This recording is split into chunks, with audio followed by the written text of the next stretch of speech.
بسم اللہ الرحمن الرحیم۔ چوڑیاں پہن کر نماز پڑھنے والی عورتیں یہ بیان ضرور سنیں اور حضرت عائشہ صدیقہ رضی اللہ تعالی عنہا کا فرمان ضرور سن لیں۔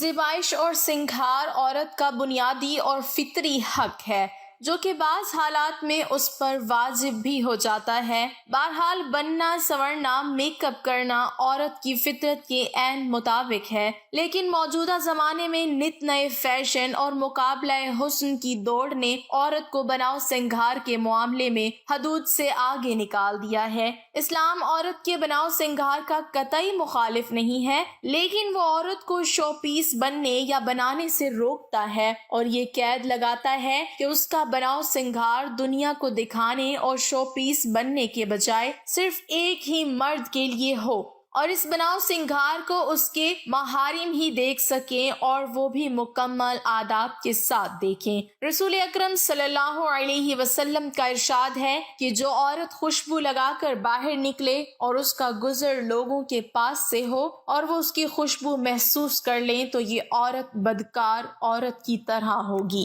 جب کسی لڑکی کی شادی ہو جاتی ہے تو ہمارے معاشرے میں چوڑیاں پہننے کا ایک رواج ہے کہ نئی دلہن چوڑیاں پہنتی ہیں اور چوڑیاں پہننا اتنا ضروری سمجھی جاتی ہیں کہ اگر چوڑیاں نہیں پہنی ہیں تو یہ سمجھتی ہیں کہ چوڑیاں نہ پہننے سے شوہر کے اوپر کوئی پریشانی ہو سکتی ہے اور یہ شوہر کی طرف سے ہوتی ہیں۔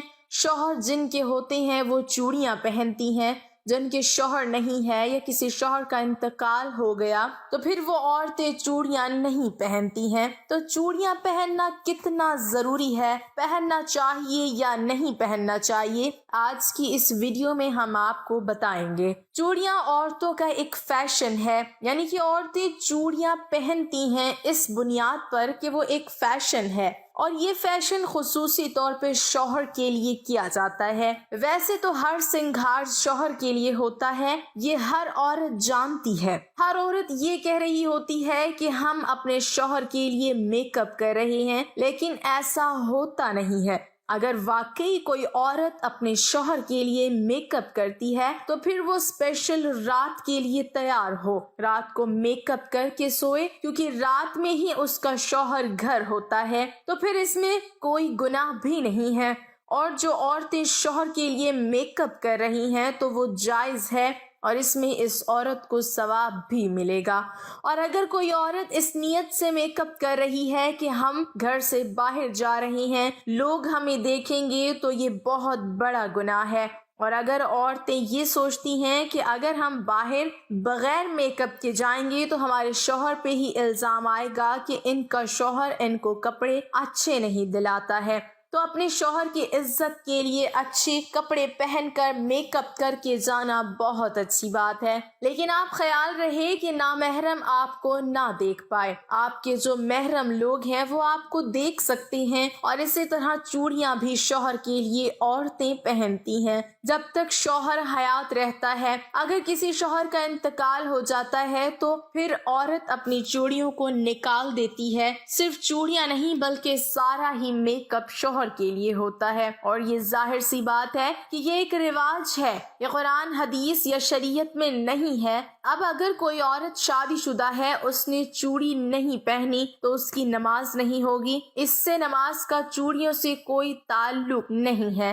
نماز ایک عبادت ہے اور چوڑیاں پہننا ایک فیشن ہے، تو فیشن اور عبادت کا تعلق کیسے ہو سکتا ہے؟ اگر ایسا ہو جائے تو پھر نماز کے لیے اگر چوڑیاں ضروری ہیں تو پھر جن کی شادی نہیں ہوئی، کنواری لڑکیاں، ان کی نماز بھی قبول نہیں ہوگی۔ تو یہ صرف چلی چلائی لوگوں میں باتیں ہوتی ہیں، اس لیے ان چیزوں سے نکل کر اسلام کی پیروی کرنا چاہیے۔ چوڑیاں جو عورتیں پہنتی ہیں ان کو یہ چاہیے کہ وہ ایسی چوڑیاں نہ پہنیں کہ جو چوڑیاں بجیں، آواز کریں، ان سے بچنا چاہیے۔